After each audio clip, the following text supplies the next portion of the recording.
मंडळी, उद्या अक्षय तृतीया. 3:30 मुहूर्तांपैकी एक शुभ मुहूर्त मानला जाणाऱ्या या दिवशी माता अन्नपूर्णेला एक वस्तू आपण अर्पण करावी. कारण या दिवशी माता अन्नपूर्णेचा जन्मदिवस असतो. या दिवशी घरातील किचन पूर्णपणे स्वच्छ करावं. त्यानंतर किचनमध्ये छोटी रांगोळी काढावी. तसेच किचनच्या भिंतीवर ओल्या कुंकवाने स्वस्तिक काढावे. त्याचबरोबर गॅस शेगडीचीही पूजा करावी. तसेच काढलेल्या स्वस्तिक चिन्हाचीही आपण पूजा करावी. तसेच एक दिवाही प्रज्वलित करावा.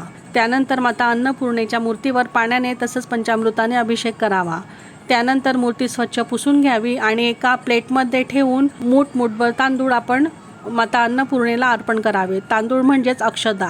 ते भरभराटीचं आणि संपन्नतेचं प्रतीक मानलं जातं. अन्नपूर्णा मातेच्या खांद्यापर्यंत तांदूळ येतील तोपर्यंत आपण ते अर्पण करावेत आणि ओम अन्नपूर्णे नमः या मंत्राचा सतत जप करावा. दुसऱ्या दिवशी हे धान्य आपल्या घरातील धान्यामध्ये बरकत म्हणून टाकावं. या पूजेमुळे आपल्या घरातील धनधान्याचे भांडार सदैव भरलेले असते आणि आपल्याला कोणत्याही गोष्टीची कमतरताही जाणवत नाही.